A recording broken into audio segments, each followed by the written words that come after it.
வணக்கம். Prime minister மோடிக்கு பின் அடுத்த தலைவர் யார்? Who is the next successor of Narendra Modi? இந்த கேள்வி கேட்கும் போது உங்கள் மனதில் ஒரு சில நபர்கள் வருவார்கள். நிதின் கட்கரி, ராஜ்நாத் சிங், யோகி ஆதித்யநாத் அல்ல பிஜேபியின் இரண்டாவது ஃபேஸான அமித்ஷா. அமித்ஷாவை மக்கள் ஏற்றுக்கொள்வார்களா? பிஜேபிக்குள்ள இருக்கக்கூடிய ஏராளமான தலைவர்களை ஓரம் கட்டிய நபர்கள் யார்? மோடி அண்ட் ஷா. அப்ப அவர்கள் இவரை ஏற்றுக்கொள்வார்களா? பிஜேபிக்குள்ள இருந்து வெளிவரக்கூடிய அந்த எதிர்குரல் அவர்கள் இவர்களை ஏற்றுக்கொள்வார்களா? இந்த கேள்வி வரும்போது அமித்ஷா எப்படி ஒரு ஹோம் மினிஸ்டராக இருக்கிறார் என்கிற அந்த கேள்வியும் உங்களுடைய மனதில் வர வேண்டும். அமித்ஷா என்னெல்லாம் சாதித்தார் என்கிற ஒரு ரிப்போர்ட் கார்டை உங்களுக்கு முன்பு நாங்கள் எடுத்து வைத்திருக்கிறோம். அதனால் இந்த விஷயத்தை மிகவும் சீரியஸாக ஆழமாக கவனித்து பார்க்க வேண்டிய கட்டாயம் பொறுப்பு உங்கள் மீது இருக்கிறது. எங்களுடைய வேலையை நாங்கள் செய்துவிட்டோம். அமித்ஷாவை பற்றி பார்க்கும்போது அவருடைய பெயர் வரும்போதே ஒரு சில விஷயங்கள் உங்களுடைய மனதில் வரணும். மணிப்பூர், வெஸ்ட் பெங்காலில் நடந்த கலவரம், டெல்லி ரைட்ஸ், எந்த நிலையாக இருந்தாலும் கோதி மீடியா இவரை பார்த்து ஒரு கேள்வி கூட கேட்கவில்லை. He was not shown as he is accountable. அக்கவுண்டபிலிட்டியே கேட்கவும் படவில்லை, எடுத்து வைக்கவும் படவில்லை.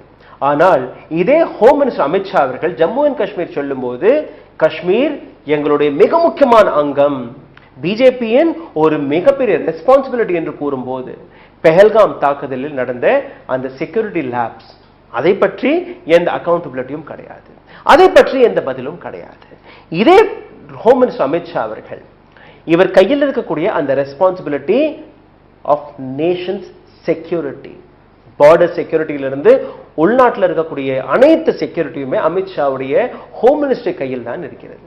ஆனால் பார்லிமெண்டில் இவர் கூறக்கூடிய விஷயம் என்ன? வந்தேரிகளை பற்றி பேசுகிறார். பங்களாதேஷிலிருந்து வெஸ்ட் பெங்கால் வழியாக ஏராளமான மாநிலங்களுக்கு பங்களாதேஷிகள் வந்ததாக கூறுகிறார். சார், உங்க கையில செக்யூரிட்டி இருக்கு, உங்க கையில ஹோம் மினிஸ்ட்ரி இருக்கு, எப்படி அவர்கள் உள்ள வந்தார்கள் என்கிற அந்த கேள்வி. சரி, வந்துட்டார்கள். உங்களுடைய கணக்குப்படி ஏராளமான பங்களாதேஷிகள் இந்தியாவில் இருப்பதாக நீங்க கூறுகிறீர்கள். எப்படி நீங்க அவர்களை ஐடென்டிஃபை செய்து அவர்களை வெளியே அனுப்ப முடியாமல் இருக்கிறீர்கள்? இதற்கும் பதில் கிடையாது. இதே அமித்ஷா அவர்கள் பார்லிமெண்டில் வெஸ்ட் பெங்காலை பற்றி பேசும்போது அவர் கூறக்கூடிய விஷயம் என்ன? பங்களாதேஷ் வந்தேரிகளுடைய பிரச்சனை ஒரு மிகப்பெரிய பிரச்சனை. ரோஹிங்கியாஸ் இன்ஃபில்ட்ரேட்டர்ஸ் பார்டர் கடந்து இந்தியாவிற்குள் வந்து கொண்டிருக்கிறார்கள். இதை பற்றி நான் வெஸ்ட் பெங்கால் அரசாங்கத்திற்கு 10க்கும் மேற்பட்ட ரிமைண்டர்ஸ்களை கொடுத்து விட்டேன், 2 முறை கடிதத்தை எழுதிவிட்டேன். ஆனால் the Bengal government does not take the land. 450 கிலோமீட்டருக்கான ஒரு ஃபென்சிங் போடுவதற்காக நாங்கள் நிலத்தை கேட்டுக்கொண்டிருக்கிறோம். பெங்கால் அரசாங்கம் அதை கொடுக்க மறுத்து வருகிறது, இல்லை அதை கவனிப்பதே இல்லை என்று கூறிவிட்டார். அப்போ உங்களுடைய ரெஸ்பான்சிபிலிட்டி என்ன? உங்களுடைய வேலை என்ன? ஆக்சுவலா அமித்ஷா அவர்களுடைய வேலை இது கிடையாது. அமித்ஷாவுடைய வேலை ஒட்டுமொத்த பிஜேபியை எப்படி ஒரு தேர்தல் மெஷினாக மாற்றுவது, ஒட்டுமொத்த பிஜேபிக்காக அந்த தேர்தல் மெக்கானிசத்தை தயாரிப்பது, அடுத்து எங்க சென்றால் எங்க தேர்தலை வெற்றி பெறலாம், என்ன செய்தால் கலவரத்தை உருவாக்கலாம், என்ன செய்தால் மக்களை டைவர்ட் செய்யலாம் என்கிற அந்த விஷயத்தை மட்டும் தான் கவனித்து வருகிறார் அமித்ஷா. ஆனால் ஒரு சில இடங்கள்ல அமித்ஷாவுடைய பிளானிங்கை நீங்க பாராட்டியே தீர வேண்டும். உதாரணத்திற்கு நீங்க பார்த்தீர்கள்னா ஜூன் 1ஆம் தேதி 2019ஆம் ஆண்டு பிரைம் மினிஸ்டர் மோடியுடைய 2.0 அரசாங்கத்தில் அமித்ஷாவை ஹோம் மினிஸ்டராக பதவியேற்க வைத்தார்கள். பதவியேற்ற நாள்ல இருந்து கரெக்டா 2வது மாதம் ஆகஸ்ட் 5ஆம் தேதி 2019ஆம் ஆண்டு ஒரு ரெசல்யூஷன் கொண்டு வரப்பட்டது பார்லிமெண்டில். இந்த ரெசல்யூஷன் ஆர்டிகல் 370 கொண்டு வருவதற்காக. ஆர்டிகல் 370 எப்பவுமே பிஜேபியின் மேனிஃபெஸ்டோவில் இருந்த ஒரு விஷயம்தான். ஆனால் அதை வாஜ்பாயும் கை வைக்கவில்லை, அத்வானியும் கை வைக்கவில்லை, யாருமே அதை தொடக்கூடவில்லை. அதற்கான காரணம் அங்கிருக்கக்கூடிய லோக்கல் லீடர்ஸ் கூறும்படி ஆர்டிகல் 370 உங்களால் நீக்கக்கூட முடியாது, தொடக்கூட முடியாது. ஆனால் இந்த முறை இவர்களிடம் மெஜாரிட்டி இருந்தது, 3 எம்பிக்களுடைய அந்த மெஜாரிட்டி. இந்த மெஜாரிட்டியை பயன்படுத்தி அமித்ஷா இந்த திட்டத்தை பிளான் செய்து விட்டார். ஆகஸ்ட் 5ஆம் தேதி ஆர்டிகல் 370 ஜம்மு அண்ட் காஷ்மீர்ல இருந்து நீக்கப்பட்டது. ஒட்டுமொத்த ஜம்மு அண்ட் காஷ்மீர் ரீஜனை 3 யூனியன் டெரிட்டரியாக மாற்றினார்கள், லே லத்தாக், ஜம்மு அண்ட் காஷ்மீர். இந்த பிரச்சனை ஒரு மிகப்பெரிய பிரச்சனையாக வெடித்திருக்கும். ஒட்டுமொத்த இந்தியாவில் கலவரங்கள் வெடித்திருக்கும். ஆனால் அமித்ஷா, பிஜேபி முன்கூட்டியே ஒரு ஃபுல் ப்ரூஃப் பிளானை போட்டு வைத்திருந்தார்கள். அங்க இருக்கக்கூடிய தலைவர்கள் ஹவுஸ் அரெஸ்ட் செய்யப்பட்டார்கள். அங்க இன்டர்நெட் துண்டிக்கப்பட்டது. ஒட்டுமொத்த காஷ்மீரே மிலிட்டரி கையில் ஒப்படைக்கப்பட்டது. கிட்டத்தட்ட 1.5 வருடங்கள் வரை இதுதான் அங்க உள்ள நிலை. இப்போ அங்க அமைதி திரும்பியதோ திரும்பவில்லையோ, ஆனால் மக்கள் இதுதான் நம்மளுடைய விதி என்று தன்னுடைய வாழ்க்கையை நடத்த தொடங்கிவிட்டார்கள். பிபிசி உடைய ஒரு article, India supreme court upheld the repeal of Kashmir special status. காஷ்மீருடைய ஸ்பெஷல் ஸ்டேட்டஸை கூட இன்னைக்கு பார்ப்பதற்காக சுப்ரீம் கோர்ட் அதை ரிப்பீல் செய்து வைத்திருக்கிறது. அமித்ஷாவுடைய ஒரு மிகப்பெரிய அச்சீவ்மெண்ட் இதுதான் என்று நீங்க பார்த்தீர்களா? கிடையாது. இதுல இருந்து அடுத்த 2 மாதங்களில் சிஏஏ என்ஆர்சியை கொண்டு வந்தார்கள். அதாவது ஆர்டிகல் 370 நீக்கப்பட்டதற்கு பின்பு ஒரு புதிய சட்டம், நேஷனல் ரெஜிஸ்டர் ஆஃப் சிட்டிசன், என்ஆர்சியை தொடர்ந்து சிஏஏயும் வரும் என்று கூறினார்கள். சிட்டிசன்ஷிப் அமெண்ட்மெண்ட் பில் டிசம்பர் 2020 இது வந்தது. ஒட்டுமொத்த இந்திய இஸ்லாமியர்கள் மனதில் ஒரு குழப்பம், ஒரு பயம், எங்களை விரட்டியெடுப்பதற்காக தான் இதை கொண்டு வந்திருக்கிறார்கள் என்கிற அந்த மெசேஜ் பரவலாக ஒட்டுமொத்த இஸ்லாமியர்கள் மனதில் போனது. ஷாஹீன்பாக், இங்கே சென்னையில் வாஷர்மான்பேட், இங்கே எல்லாம் மக்கள் ரோட்டில் இறங்கி போராட தொடங்கினார்கள். 4 மாதங்கள் வரை நேஷனல் கேபிட்டலில் இருக்கக்கூடிய ஒரு ரோடு ஸ்ட்ரைக் செய்யப்பட்டது. அங்க எந்த விதமான மூவ்மெண்ட்டும் நடக்காமல் ஒட்டுமொத்த கேபிட்டலையே ஜாம் செய்து விட்டார்கள். அமித்ஷாவால் எதுவுமே செய்ய முடியவில்லை. It is a failure of Amit Shah. It's a failure of Amit Shah. But no one questioned him. டெல்லியில நடந்த அந்த கலவரம், no one questioned him. 4 மாதங்களுக்கு பின்பு கோவிட் வந்த காரணத்தால் அங்க இருக்கக்கூடிய மக்கள் தானாகவே கலைந்து போனார்கள். அமித்ஷாவோ டெல்லி போலீஸோ அல்ல அரசாங்கமோ அவர்களால் எதுவுமே செய்ய முடியவில்லை. எந்த விஷயத்திற்காக, எந்த காரணத்தை காட்டி என்ஆர்சி சிஏஏ கொண்டு வந்தீர்களோ அந்த மெசேஜை கூட உங்களால் சரியாக கொண்டு போய் சேர்க்க முடியவில்லை. ஆப்போசிஷன் உங்களை விரட்டியடிப்பதற்காக தான் இந்த சட்டத்தை கொண்டு வந்திருக்கிறார்கள் என்கிற அந்த விஷயத்தை மக்கள் மனதில் கொண்டு போய் சேர்ப்பதற்கான அந்த சக்சஸ்ஃபுல்லான வேலையை பார்த்தார்கள். பட் அமித்ஷா வாஸ் ஃபெயில்டு தேர். இந்த விஷயம் ஒட்டுமொத்த உலக மீடியாவால் கவர் செய்யப்பட்டது. இதை தொடர்ந்து டெல்லி ரைட்ஸில் நீங்க பார்த்தீர்கள்னா 50க்கும் மேற்பட்ட நபர்கள் கொல்லப்பட்டார்கள். 200க்கும் மேற்பட்ட ஏரியாக்கள், அதாவது டெல்லியில் இருக்கக்கூடிய வெவ்வேறு small areas were disturbed. Delhi law and order home ministry கையில் இருக்கிறது. அங்கேயும் அவர் எதுவுமே செய்யவில்லை. டொனால்ட் ட்ரம்ப் உடைய வருகை இருந்தது. அன்னைக்கு தான் இந்த டெல்லி கலவரம். அன்னைக்கும் அமித்ஷா மீது எந்த விதமான கேள்வியும் கேட்கப்படவில்லை. Again it was a big failure of Amit Shah. CA என்ஆர்சியை பற்றி நீங்க பார்க்கும்போது 2005ஆம் ஆண்டு 15 பாகிஸ்தானியர்கள் இந்தியாவிற்கு வந்தார்கள். இந்தியா பாகிஸ்தான் மேட்சை பார்ப்பதற்காக.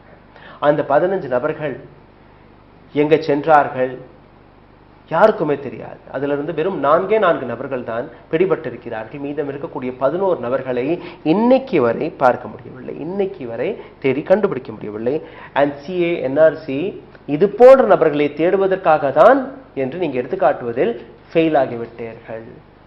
இது மட்டுமல்ல, இப்போ சமீபத்தில் நடந்த பெஹல்காம் தாக்குதலுக்கு பின்பு 5000க்கும் மேற்பட்ட நபர்கள் எப்படி அவர்கள் இந்தியாவிற்கு வந்தார்கள், இல்லீகலாக எப்படி அவர்கள் இங்கே இருக்கிறார்கள், அவர்களுக்கு எப்படி ரேஷன் கார்டு கிடைத்தது, எப்படி அவர்கள் ஓட்டு போட்டு வருகிறார்கள் போன்ற ஏராளமான கேள்வி வந்தால் கூட எந்த பதிலும் கிடையாது. பிஜேபியுடைய இந்த 11 ஆண்டுகளில் அமித்ஷாவுடைய image India second most powerful man என்று கருதப்படுகிறது. ஆனால் எந்த அக்கௌண்டபிலிட்டியும் கிடையாது. சரி, இதை தொடர்ந்து அரசாங்கம் 3 வேளாண் சட்டத்தை கொண்டு வந்தார்கள். இதை எதிர்த்து ஒட்டுமொத்த விவசாயிகள் ஒட்டுமொத்த டெல்லியையே 15 மாதங்கள் வரை பிளாக் செய்தார்கள். ஷாஹீன்பாக் வெறும் 4 மாதம் தான். இது ஒட்டுமொத்த டெல்லியை சுற்றி இருக்கக்கூடிய 3 பார்டர்ஸ், 3 என்ட்ரி, 3யுமே முடக்கினார்கள். எதுவுமே செய்ய முடியவில்லை. டெல்லியில் இருக்கக்கூடிய 3 என்ட்ரி, சிங்கு, டிக்ரி மற்றும் Ghaziabad border was blocked for 15 months. Could Amit Shah do anything? No. Amit Shah உடைய இரண்டாவது ஃபெயிலியர் இது. As a home minister, what all he did, I'm just pointing out that. ஜனவரி 2021 ஆண்டு 26ஆம் தேதி on the day of republic ஒரு protest மிகப்பெரிய போராட்டமாக, கலவரமாக மாறியது. அங்கேயும் எந்த விதமான கண்ட்ரோலும் செய்ய முடியவில்லை. ஒரு மிகப்பெரிய கலவரம் டெல்லியில் மீண்டும் வெடித்தது. இதை தாண்டி ராகேஷ் டிகேத் போன்ற நபர்கள் ஃபார்மர்ஸ் ப்ரொடெஸ்டில் அரசியலை கலந்தார்கள். எந்த விதமான ரியாக்ஷன், ஆக்ஷன் அங்கு எடுக்கப்பட்டது என்று நீங்க பார்த்தீர்கள்னா கிடையாது. கடைசியில் பிரைம் மினிஸ்டர் மோடி மன்னிப்பு கேட்டு அந்த 3 வேளாண் சட்டத்தையும் வாபஸ் பெற்றதற்கு பின்பு அவர்கள் கலைந்து போனார்கள். அதுவரை அவர்கள் கலைந்து போகவில்லை. மணிப்பூர் கிரைசிஸ் நீங்க பார்த்தீர்கள்னா 2023ஆம் ஆண்டு ஒரு சிவில் வார் தொடங்கியது. இந்த சிவில் வார் குக்கி மற்றும் மேத்தி கம்யூனிட்டியை சார்ந்த நபர்களுக்கு இடையே ஒரு மிகப்பெரிய கலவரத்தை விடுத்தது. 250க்கும் மேற்பட்ட நபர்கள் கொல்லப்பட்டிருக்கிறார்கள். ஏராளமான பெண்கள் கற்பழிக்கப்பட்டார்கள். சீஃப் மினிஸ்டரை கூட உங்களால் நீக்க முடியவில்லை. கடைசியில் மக்களுடைய போராட்டம், ஏராளமான நபர்கள் கேள்வி கேட்டதுக்கு பின்பு 20 மாதங்களுக்கு பின் இப்போ அங்க பிரசிடென்ட் ரூல் போடப்பட்டிருக்கிறது. 29 மாதங்கள் கழித்து இன்னைக்கு பிரைம் மினிஸ்டர் மோடி ஒரு பிக்னிக்கை ஆர்கனைஸ் செய்திருக்கிறாராம். 3 மணி நேரத்திற்கு சென்று வருவாராம். இது மட்டுமல்ல, ஹோம் மினிஸ்டர் அமித்ஷா அவர்களே 2019ஆம் ஆண்டு லோக்சபா தேர்தலும் போது 700க்கும் மேற்பட்ட கலவரம், இன்சிடென்ட்ஸ் வெஸ்ட் பெங்காலில் நடந்ததாக கூறியிருக்கிறார். வெஸ்ட் பெங்கால் ஒரு பார்டர், நேஷனல் பார்டருடைய ஏரியா. அப்போ 700க்கும் மேற்பட்ட இன்சிடென்ட்ஸ் இப்படி நடந்திருக்கிறது. 23 நபர்கள் கொல்லப்பட்டிருக்கிறார்கள். 2020ஆம் ஆண்டு 650க்கும் மேற்பட்ட இன்சிடென்ட்ஸ் நடந்திருக்கிறது. இங்க 57 ஒர்க்கர்ஸ் கொல்லப்பட்டிருக்கிறார்கள். 27 பிஜேபியை சார்ந்த தொண்டர்கள், 25 டிஎம்சியை சார்ந்த தொண்டர்கள். இவ்வளவு நடந்த பின்பு கூட அமித்ஷா மீது எந்த அக்கௌண்டபிலிட்டியுமே கிடையாது. வக்ஃப் போர்டு ஆக்ட் கொண்டு வரும்போது மீண்டும் ஒரு முறை பெங்காலில், வெஸ்ட் பெங்காலில் ஒரு கலவரம் பிடித்தது. Muslim mobs enter into the houses of Hindus and Hindu mobs entered into the houses of Muslims. Who took responsibility? Who took the accountability? Nobody. இதே அமித்ஷாவுடைய ஸ்டேட்மெண்ட்டை நீங்க நம்பினீர்கள்னா ஏராளமான ரெஃப்யூஜிஸ் இந்தியாவில் இருப்பதாக கூறுகிறார். அப்போ இந்தியாவில் இருப்பதாக நீங்க கூறுகிறீர்கள் என்றால் எதற்காக? உங்கள் கையில் தான் லா அண்ட் ஆர்டர் இருக்கு, உங்கள் கையில் தான் செக்யூரிட்டி இருக்கு. அப்போ எதற்காக நீங்க அவர்களை வெளியேற்ற மறுத்து வருகிறீர்கள்? எதற்காக உங்களால் இது செய்ய முடியவில்லை? 2024ஆம் ஆண்டு லோக்சபா ரிசல்ட் இதற்கு பின் டெரரிஸ்ட் அட்டாக் ஜம்மு அண்ட் காஷ்மீரில் மீண்டும் தொடங்கியது. பெஹல்காம் தாக்குதல் அதற்கான ஒரு மிகப்பெரிய உதாரணம். பெஹல்காம் தாக்குதலுக்கு பின்பு என்ன செய்தீர்கள்? அங்குள்ள செக்யூரிட்டி லேப்ஸ்க்கான அர்த்தம் என்ன? ஆர்டிகல் 370 நீக்கப்பட்டதற்கு பின்பு அங்க இருக்கக்கூடிய மக்களுடைய நிலை என்ன? ஆனால் அச்சீவ்மெண்டாக நீங்க நக்சலைட்ஸை எடுத்து காட்டுகிறீர்கள். நிச்சயமாக ஒரு மேப்பை நான் உங்களுக்கு எடுத்து காட்டுகிறேன். இதை நீங்க பாருங்கள். 2013ஆம் ஆண்டு ஒட்டுமொத்த இந்தியாவில் எப்படி நக்சல்ஸ் இருந்தார்கள். 2025ஆம் ஆண்டு அந்த மேப்பை நீங்க பார்த்தீர்கள்னா இப்போ எப்படி நக்சல்ஸ் இருக்கிறார்கள் நீங்க பார்க்க வேண்டும்.